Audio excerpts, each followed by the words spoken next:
ॲव्हरेजच्या या कन्सेप्टमध्ये आपण बघणार आहोत आजची नवीन कन्सेप्ट. या नवीन कन्सेप्टमध्ये एक्झॅक्टली काय आहे? ज्यावेळेस कुणीतरी एखादा नवीन पर्सन येतोय, त्यावेळेस ॲव्हरेजमध्ये काहीतरी बदल होतात. ज्यावेळेस कोणतरी एखादा व्यक्ती येतोय, त्यामध्ये एक ते ॲव्हरेज वाढते किंवा कमी होते. अकॉर्डिंगली आम्हाला त्या व्यक्तीचं वेट किंवा त्या व्यक्तीचं एज जे काही युनिट असेल ते आपल्याला शोधावं लागतं. म्हणजे काय आहे एकंदरीत तुम्हाला समजून सांगतो. समजा 5 स्टुडंट्स आहे ए, बी, सी, डी आणि ई. ए, बी, सी, डी आणि ई. या स्टुडंटची काहीतरी पर्टिक्युलर ॲव्हरेज आहे. लेट्स से याची ॲव्हरेज आपण म्हणूया एक्स. पण आता याच्यामध्ये काय होतं, यांची जी वेटचं ॲव्हरेज आहे, वजनाचं जे ॲव्हरेज आहे ते एक्स आहे. समजा आता या 5 स्टुडंटमध्ये मी टीचरचं वेट ऍड केलं. Try to understand. आता याच्यामध्ये कोण ऍड होणार? टीचर. आता पॉसिबिलिटी काय आहे थोडंसं समजून घेऊया. समजा टीचरचं एज सुद्धा एक्स असतं तर ॲव्हरेज मध्ये काही फरक पडला असता का? तर नाही सर. ॲव्हरेज जी आहे ती सुद्धा एक्सच असते. क्लिअर झालं एवढं? कारण की सुरुवातीला ॲव्हरेज विद्यार्थ्यांचं ॲव्हरेज वेट एक्स होतं आणि टीचरचं सुद्धा वेट जर एक्स असेल, जेवढी ऑलरेडी ॲव्हरेज होती तेवढंच इथं वेट आहे, म्हणजे ॲज सच काही इफेक्ट होणार नाही, ॲव्हरेज सुद्धा तेवढीच असेल. तर मग आता सेकंड पॉसिबिलिटी आपण असं म्हणू शकतो, ज्या वेळेस टीचरचं एज एक्स पेक्षा जास्त असेल. काय म्हटलं मी? ज्या वेळेस टीचरचं एज वेट एक्स पेक्षा जास्त असेल त्यावेळेस ही जी ॲव्हरेज असेल ही सुद्धा एक्स पेक्षा वाढणार. ही ॲव्हरेज सुद्धा एक्स पेक्षा प्लस होणार, म्हणजे काय होणार? वाढणार. कोणत्या केसमध्ये? सेकंड केसमध्ये. फर्स्ट केसमध्ये जेवढं ॲव्हरेज होतं तेवढंच टीचरचं वेट होतं. त्या केसमध्ये ॲव्हरेज सुद्धा किती असणार आहे? ती एक्सच असेल. नाउ थर्ड केस. तिसऱ्या केसमध्ये मला असं म्हणायचं आहे, जर टीचरचं वेट एक्स पेक्षा कमी असेल, म्हणजे विद्यार्थ्यांच्या वेट पेक्षा ॲव्हरेज वेट पेक्षा टीचरचं वेट जर हे एक्स पेक्षा कमी असेल किंवा त्यांच्यापेक्षा कमी असेल, त्यावेळेस तुम्हाला सुद्धा लक्षात आलं असेल सर जी ॲव्हरेज असणार आहे ती एक्स पेक्षा कमी होणार, म्हणजे एक्स मायनस होणार. मग आता आम्हाला इथं 3 सीन दिसत आहेत. कोणकोणते? फर्स्ट, जेवढी ॲव्हरेज आहे तेवढेच जर हे असं असेल ॲव्हरेज मध्ये काही बदल होणार नाही. जेवढी ॲव्हरेज आहे त्यापेक्षा जास्त असेल तर ऑब्वियसली ॲव्हरेज वाढणार आहे. आणि जेवढी ॲव्हरेज आहे त्यापेक्षा कमी असेल तर त्यापेक्षा कमी, म्हणजे ॲव्हरेज पेक्षा कमी त्यांची नवीन ॲव्हरेज होणार आहे. मग आता ही नवीन ॲव्हरेज जी होतीये ही डिपेंड कोणावर आहे? जो कोणी टीचर येतोय त्याच्यावर डिपेंड आहे. तर अशा प्रकारे हा सीन तुमच्या लक्षात आला असेल. परंतु याला डिटेलमध्ये समजून कसं घेता येईल विथ एक्झाम्पल एकदा समजून घेऊया, म्हणजे तुम्हाला समजेल. जर म्हटलं 5 स्टुडंट्स आहे, त्यांचं ॲव्हरेज वेट 62 आहे. Try to understand. 5 स्टुडंट्स आहे, त्यांचं ॲव्हरेज वेट 62 आहे. ज्या वेळेस मी टीचरचं वेट ऍड करतो, म्हणजे आता किती जण होणार? 6 जण. त्यावेळेस ॲव्हरेज इन्क्रीज बाय 1 kg. त्यावेळेस ॲव्हरेज 1 ने वाढते, म्हणजे किती होते? 63 होते. तर आता विचारल्या जाईल find the weight of teacher. आता टीचरचं वेट काय असणार? तुम्ही म्हणणार सर सोपं आहे, पहिल्यांदा आपण 6 जणांची टोटल काढूया. येतो तुम्हाला 6 18 1 36 1 37 378. याला जर 5 ने मल्टिप्लाय केलं हे मला भेटतं 310. तर वरच्या मधून जर मी खालच्याला सबट्रॅक्ट केलं, आपल्याला कशाचं भेटतं? टीचर. आणि टीचरचं वेट जे आपल्याला भेटतं दॅट विल बी 68 kg. हे आपलं फायनल आन्सर असेल. बरोबर आहे. आपण काय केलं? 6 जणांची टोटल काढली, 5 जणांची टोटल काढली, 6 जणांमधून 5 जणांना सबट्रॅक्ट केलं, त्यावेळेस मला टीचरचं वेट भेटतंय जे आहे 68 kg. आता यालाच थोडंसं कॉमन सेन्सने वापरूया. मागे जी मी कन्सेप्ट तुम्हाला सांगितली त्याचा तोंडी उदाहरण, म्हणजे तोंडी सॉल्व्ह करण्यासाठी काय फायदा होईल.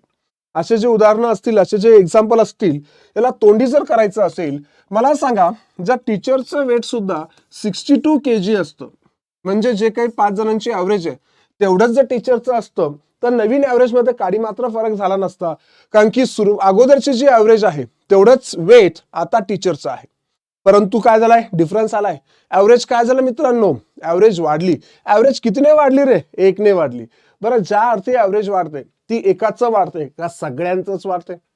ॲव्हरेज 1 ने वाढली म्हणजेच प्रत्येकाचं 1 1 1 1 ने वेट वाढलेलं आहे. ऍव्हरेज वाढते म्हणजे सगळ्यांचंच वाढतं, ऍव्हरेज कमी होते म्हणजे सगळ्यांचीच कमी होते. मग आता टोटल किती जण आहेत? 6. मग याचा अर्थ 6 जणांची प्रत्येकाचं 6-6 kg न ऍव्हरेज वाढली पाहिजे. मग टीचरचं ऍक्च्युअल वेट किती असणार? 68 kg असणार. टीचरचं ऍक्च्युअल वेट किती असणार? 68 kg. तर अशा प्रकारे आपल्याला मागच्या कन्सेप्टचा वापर करून आपण याला तोंडी देखील सॉल्व्ह करू शकतो. पण याच्यामध्ये थर्ड मेथड सुद्धा आहे. हेच कॅल्क्युलेशन करायचे आपल्याला पण वेगळ्या वे मध्ये. ठीक आहे, आणि त्याला मी थोडंसं लक्षात राहण्यासाठी नाव दिलेलं आहे जिलेबी मेथड. आता जिलेबी मेथड म्हणजे काय? जशी गोल गोल गोल गोल जिलेबी असते तसंच काहीतरी गोल गोल कॅल्क्युलेशन करायचं आहे आणि डिरेक्टली आपल्याला व्हॅल्यू काढायची आहे. जो कोणी इन्क्लूड झालाय, जो कोणी ऍड झालेला आहे त्याची आपल्याला डायरेक्टली व्हॅल्यू मिळेल, डायरेक्ट त्याचीच टोटल मिळेल. इन द सेन्स आता इथे बघा, सुरुवातीला 5 स्टुडंट होते, त्यांची ऍव्हरेज आम्हाला 62 देण्यात आली. 6 टीचर ऍड करण्यात आले, त्यांची ऍव्हरेज 63 झाली सगळ्यांची. मग आता इथे काय दिसतंय आम्हाला? ऍव्हरेज मधला डिफरन्स पहा 1 ने वाढलेला आहे आणि नंबर ऑफ पर्सन सुद्धा 1 ने वाढलाय. जर इन्क्रीज असेल तर तिथं प्लस लिहायचं, डिक्रीज असेल तर मायनस लिहायचं. मग आता काय करणार मी? डायरेक्टली टीचरचं आम्हाला वेट भेटतोय 63 इंटू 1 हे तर 63, 5 इंटू 1 हे आम्हाला भेटणार आहे 5, 63 प्लस 5 आमचा आन्सर येत आहे 68.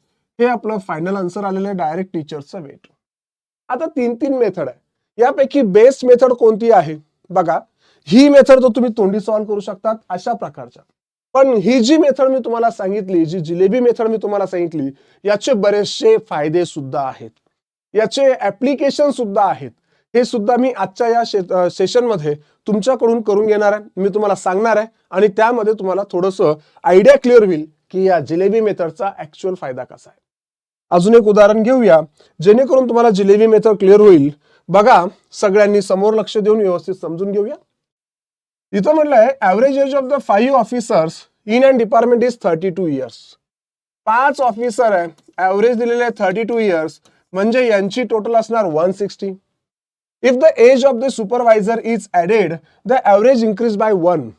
म्हणजेच आता 6 जण आहे, सुपरवायझरचं एज ऍड केलं म्हणजे 33, तर हे मला भेटणार आहे 198. सगळ्यांची टोटल 198.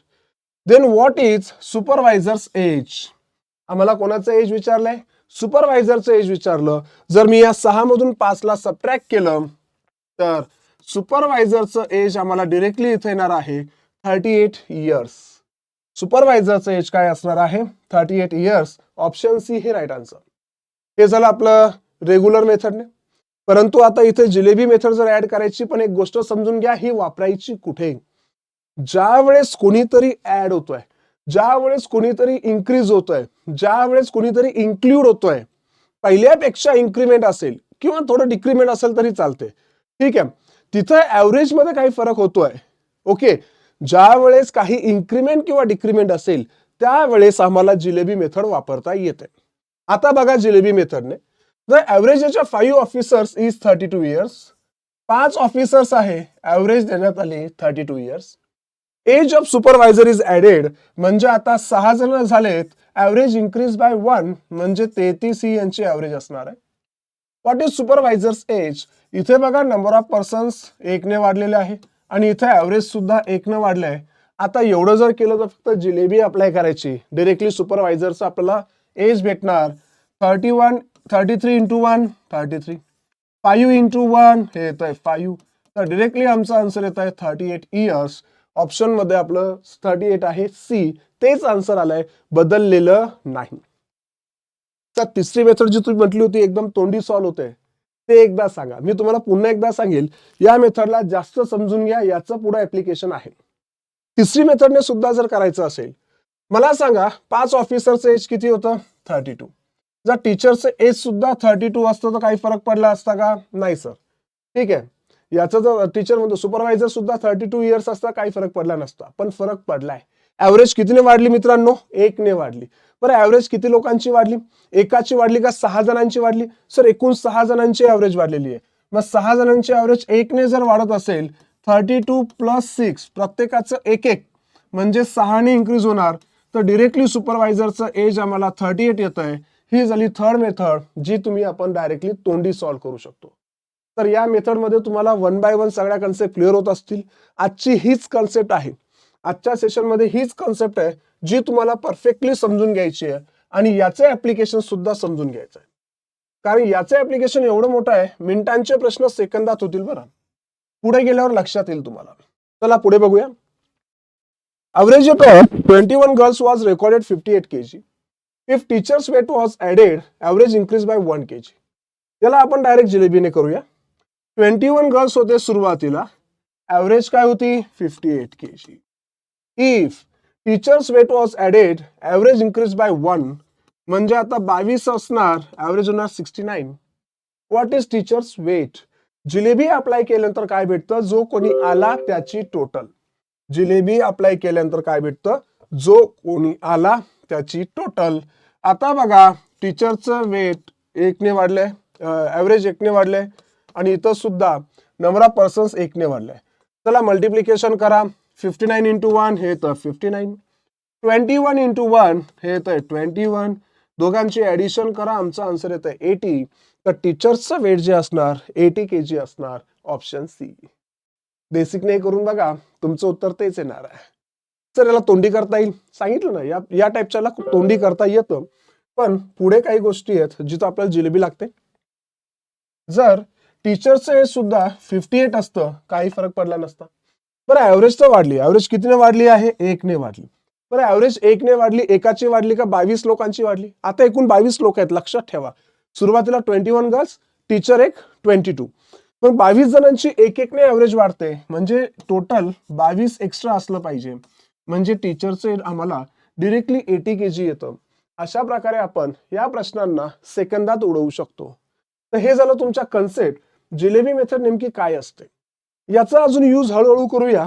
पहिल्यांदा हे 2 क्वेश्चन्स आहेत, यालाही एकदा व्यवस्थित समजून घेऊ. बघा, the average weight of 15 girls was recorded 54 kg. आता 15 मुली होत्या, त्यांचा ॲव्हरेज 54 kg दिला होता. Average weight of 15 girls was recorded 54 kg. If the weight of the teacher was added, मित्रांनो टीचरचं वेट ऍड केलं म्हणजे 16 जण झालेत. ॲव्हरेज इन्क्रीज बाय 2 kg, म्हणजे आता हे किती होणार? 56. Then what was the teachers weight? तर टीचरचं वेट काय असेल असं आम्हाला विचारण्यात आलेलं आहे. चलो देखते हैं. आता इथे एकंदरीत जर पाहिलं, हे 2 ने वाढलेलं दिसतंय. इकडे चेक करा, हे 1 ने वाढलेलं दिसतंय. 56 इंटू 1 56, 15 इंटू 2 हे तर मला 30. दोघांचे सिंपल ऍडिशन, टीचरचं वेट जे असणार ते असणार 86 kg.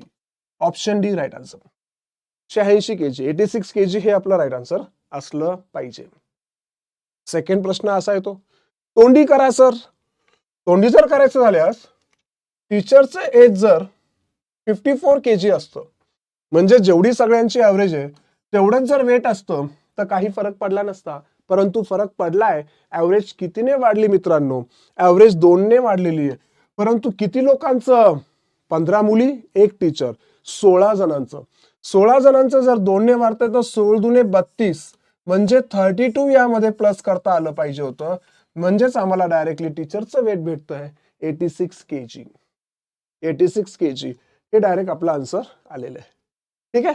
चलो, यानंतर याच मेथडचा थोडंसं सर आता आम्ही पाहिलं टीचर ऍड झालेलं आहे, मागे सुपरवायझर, पुन्हा कोणतरी डिपार्टमेंटमध्ये टीचर ऍड झालाय. एक एक व्यक्तीच ऍड होतो का? नाही. इथं मल्टिपल पर्सन सुद्धा ऍड होऊ शकतात. म्हणजे एकच्या जागी 2 जण आले, जिलेबी अप्लाय केल्यानंतर 2 जणांची टोटल मिळणार. ठीक आहे, 3 जण आलेत तर 3 जणांची टोटल मिळणार. अशा प्रकारे आम्हाला हे वापरता येतं. कसं ते सांगतो. 4थ्या नंबरचा प्रश्न पहा. इथे 1 जण नाही आलेला, तर इथं नंबर ऑफ पर्सन जास्त आहे. बघा, average age of the group of 15 friends is 22 years. 15 मित्र आहे. 15 मित्र आहे, यांचं average weight, average age 22 years आहे. If 4 more friends join the group. आता किती लोकांनी अजून जॉईन केलं? 4. 4 more friend join the group, म्हणजे आता 19 असतील. Then the average is increase by 1. आता ॲव्हरेज 1 ने वाढते, म्हणजे 23 होते. पुढे म्हटलेलं आहे the average age of the new friends is. तर जे कोणी नवीन आले, आता आपण जिलेबी अप्लाय केल्यावर काय भेटणार? त्यांची टोटल. परंतु आम्हाला विचारलं काय? त्यांची average.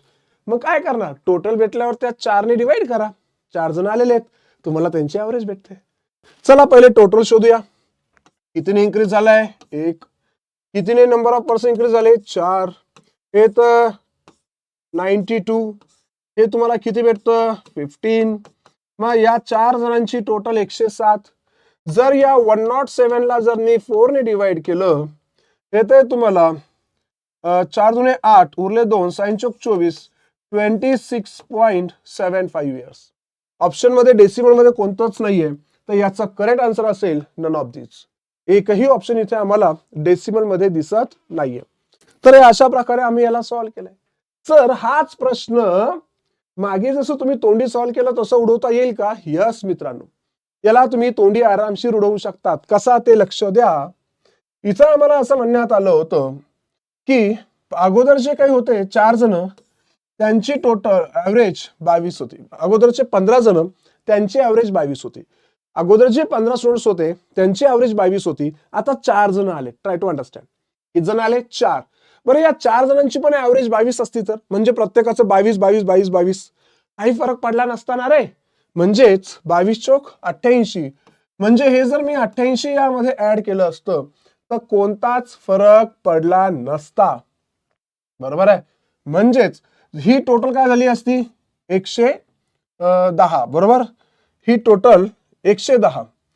The average age of the group of 15 friends is 22 years. 4 more friends join the group. The average is increased by 1 kg. Okay. मला सांगा हे जर 4 जण आले असते, टोटल 110 नसते आली, हे जर 4 जण आले असते 22 22 22 22 म्हणजे 88 जर यांची टोटल असती, काही फरक पडला नसता. परंतु फरक पडलाय. बरोबर आहे. जर मागच्या एवढी ऍव्हरेज एकेकाची असती 22 22 22 22 म्हणजे 88 असतं तर काही फरक पडला नसता. पण फरक पडलाय. काय फरक पडलाय? ऍव्हरेज 1 ने वाढलेली आहे. Average increase by 1. बरं 1 ने ऍव्हरेज वाढली. किती लोकांचे? पहिले 15 आणि हे किती? 4. 19 लोकांचं जर 1 1 ने वाढलं असतं तर 19 ने इन्क्रीमेंट झाली असती. यांची टोटल 107 आली असती. आम्हाला टोटल नाही विचारली, ऍव्हरेज विचारली. उत्तर सेम आहे. असं सुद्धा तुम्ही याला करू शकले असतात किंवा असं केलं तरी चालतंय. तर मी तुमच्या समोर जिलेबी मेथड, तोंडी कसं करायचं ते आणि रेग्युलर सगळं डिस्कस केलंय. आता वेळ आलेली आहे. तर जी जिलेबी मेथड आहे त्याचा उपयोग कुठं आहे, याचं ऍप्लिकेशन कुठं आहे ते एकदा आम्हाला सांगा. चलो लक्ष द्या. जिलेबी मेथडचे ऍप्लिकेशन तुमच्यासोबत डिस्कस करतोय. प्रॉपरली लक्ष द्यायचंय. A cricketer has a certain average of runs for 8 innings. 8 inning पर्यंत एका क्रिकेटरच्या काहीतरी ऍव्हरेज होती. In 9th inning he score 100 runs, thereby increases his average by 9 runs. आता पुन्हा समजा 8 इनिंग मध्ये काहीतरी सर्टन ऍव्हरेज होती, let's say x. In 9th inning he score 100 runs, thereby increases average by 9 runs. 9व्या inning मध्ये average काय होणार? x plus 9. 9व्या inning नंतर ऍव्हरेज असणार x प्लस 9 कारण ऍव्हरेज 9 ने वाढलेली आहे. तर पुढे विचारलं his new average runs is. आता नवीन ऍव्हरेज रन काय असेल? म्हणजे x प्लस 9 ची किंमत आम्हाला एकंदरीत काढायचं. पण सर इथं आम्हाला सॉल्व्ह करायचंय पण व्हॅल्यू आहे का कम्पेअर करायला? एक गोष्ट आठवा, मी तुम्हाला आतापर्यंत 3दा रिपीट केलं. जिलेबी मेथड काय देते? जो कोणी आला त्याची total. I repeat, jalebi method काय देते? जो कोणी आला त्याची टोटल. आता इथं 9वी इनिंग आलेली आहे, परंतु 9वी इनिंगची टोटल दिलेली आहे का? होणार आहे. 9व्या इनिंग मध्ये त्याने 100 रन केले की, हे काय दिलेली आहे. त्यामुळे मला इथं याचा उपयोग घेता येईल. आता पहा, ऍव्हरेज 9 ने वाढलेली आहे, इनिंग 1 ने वाढलेली आहे. x प्लस 9 इंटू 1 हे तर x प्लस 9. पुढे 8 इंटू 9 हे आम्हाला भेटतं 72. याची आम्हाला 9व्या इनिंगची टोटल आहे 100 दिलेली आहे. 9व्या इनिंग मध्ये 100 रन बनवले. जर 100 मधून 72 सबट्रॅक्ट केले तर जी काही नवीन ऍव्हरेज त्यांनी विचारली, त्यांनी नवीनच ऍव्हरेज विचारली. नवीन ऍव्हरेज म्हणजे x प्लस 9 ची किंमत. तर x प्लस 9 ची किंमत म्हणजेच न्यू ऍव्हरेज आम्हाला भेटते 28 रन्स. नवीन ऍव्हरेज आम्हाला काय आली मित्रांनो? 28. क्लिअर झालं असेल. पुढच्या एका प्रश्नाकडे पुन्हा चलूया. बघा, हे आहे ऍप्लिकेशन आहे, जी जिलेबी मेथड आहे त्याचं ऍप्लिकेशन. पुन्हा बघा, Sachin Tendulkar has certain average for 11 innings. In 12th inning, he scored 120 runs and thereby increases his average by 5 runs. आता बघा 11व्या इनिंग पर्यंत काहीतरी ॲव्हरेज होती, लेट से एक्स. 12th इनिंग मध्ये ॲव्हरेज 5 ने वाढली, म्हणजे आताची ॲव्हरेज असणार x+5. आणि त्याने किती रन स्कोअर केले? 120 रन्स स्कोअर केले 12व्या इनिंग मध्ये. बघा आता इनिंग कितीने वाढली? 1 ने. ॲव्हरेज कितीने वाढली? 5 ने. x+5 इंटू 1 हे मला भेटणार आहे x+5 प्लस 11 इंटू 5 हे मला भेटणार आहे 55. चला याची टोटल एकदम जोरात सांगा, ही येते 120. मग आम्हाला विचारलं x+5 ची व्हॅल्यू काय असेल? 120 मधून जर मी 55 सबट्रॅक्ट केलं तर x+5 म्हणजे नवीन ॲव्हरेज जी असणार आहे ती असणार 65 runs. Option C right answer. याचा राईट आन्सर काय असणार मित्रांनो? ऑप्शन सी, न्यू ॲव्हरेज विचारली. जर ओल्ड ॲव्हरेज विचारली असती तर आम्ही x ची व्हॅल्यू काढली असती, ती किती आली असती? 60 आली असती. तर अशा प्रकारे दोन्ही सॉल्व्ह केल्या जातं. सर्वांना क्लिअर झालाय? सर्वांना एकदम कॉमन सेन्स वाले प्रश्न होते, काही विशेष अवघड नव्हते. इथे फक्त तुम्हाला जिलेबीचं ऍप्लिकेशन कळायला हवं होतं. हा जो प्रश्न आहे ना, याला जनरली मी बऱ्याच वेळेस ऑब्झर्व केलं, विद्यार्थी मिनिटांमध्ये सॉल्व्ह करतात, कारण की असे प्रश्न विचारल्यात पण आलेले आहेत एक्झाम मध्ये. पण एवढे मिनिटं देण्याची गरज नाही मित्रांनो. जर तुम्हाला हे प्रश्न खरंच प्रॉपर जर तुमच्याकडे कन्सेप्ट असतील ना, ते मिनिटांचे प्रश्न सेकंदात होतात. आता तुम्हाला त्याचा प्रत्यय येतच राहतोय आणि हळूहळू येईलच. A cricketer whose bowling average is 12.4 runs per wicket takes 5 wickets for 26 runs, thereby decreases his average by 0.4 the number of the wickets taken by him till last match was. तर लास्ट मॅच पर्यंत त्याने किती wicket घेतल्यात? आता पुन्हा समजून घ्या. A cricketer whose bowling average 12.4 runs for takes 5 wickets for 26 runs. Let's say की सुरुवातीला त्याचं एक्स एवढ्या विकेट्स असतील आणि 12.4 ही त्याची ॲव्हरेज आहे. Okay great. पुढे काय करण्यात आलंय? त्याने 5 विकेट्स घेतल्यात म्हणजे x+5. ॲव्हरेज काय झाली? 0.4 ने डिक्रीज झाली, म्हणजे आता ॲव्हरेज काय असणार? 12 असणार. मग आता याला जर सॉल्व्ह केलं, मला सांगा विकेट्स कितीने वाढलेल्या दिसत आहेत? +5. बरं हे कितीने आम्हाला कमी झालेलं दिसतं? -0.4. मग याला आम्हाला सिम्प्लिफाय करता येईल का हो सर? करता येईल की. बरं आम्हाला इथे काय मिळणार? टोटल काय आलेली आहे? 26 रन्स आम्हाला देण्यात आलेले. सिम्प्लिफाय जर केलं, बघा 12 पंचे 60 येतंय 60 मायनस हे काय भेटतंय? 0.4x is equal to 26 runs. Is equal to 26 runs. Total जो आलेला आहे त्याची टोटल आहे, बरोबर आहे. नेक्स्ट इनिंग मध्ये 26 रन बनवले. मग आता हे 0.4x इज इक्वल टू येत आहे 34. एक्स ची व्हॅल्यू जी आम्हाला येणार 34 डिवाइडेड बाय 0.4. आमचा आन्सर येत आहे एक्स येत आहे वरती 0 दिलं, इथं 4 जर ठेवलं 4 8 32 आणि 8 पंचे 40. ओके. तर मग आता number of the wickets till the last match. आता एक्स तर 85 आहे, याचा अर्थ x+5 जे असेल ते असणार आहे 90. तर लास्ट मॅच पर्यंत त्याने 90 विकेट्स घेतलेल्या होत्या. तर अशा प्रकारे आपलं या प्रश्नाचं उत्तर येत आहे. चला एकदा सगळ्यांना ऍप्लिकेशन ऑफ जिलेबी लक्षात आलं असेल. ही कन्सेप्ट तुमच्यासाठी खूप महत्वाची आहे. ॲडव्हान्स लेवलचे भरपूरसे प्रश्न आहेत जे यामध्ये व्यवस्थित सॉल्व्ह होतात. जिलेबीचे ऍप्लिकेशन यूज करून बऱ्याच विद्यार्थ्यांनी पीओ मेन्स लेवल असेल किंवा अजून हाय लेवलच्या एक्झाम्स असतील तिथं हे प्रश्न त्यांनी सेकंदात किंवा मिनिटाच्या आत उडवलेत. काही काही ठिकाणी डबल जिलेबी अप्लाय करावं लागतात, त्याला आपण ॲडव्हान्स मेथड म्हणतो, ॲडव्हान्स क्वेश्चन्स म्हणतो. तिथे ही मेथड खूप फायदेशीर ठरते. तर सगळ्यांनी या सिरीजचा फायदा घ्या. जर तुम्हाला सिरीज आवडत असेल तर लिंक शेअर करायला नक्की विसरू नका आणि लाईक करायला विसरू नका. चला भेटूयात आपण पुढच्या सिरीजमध्ये. Thank you so much. Bye bye. Love you guys. Thank you.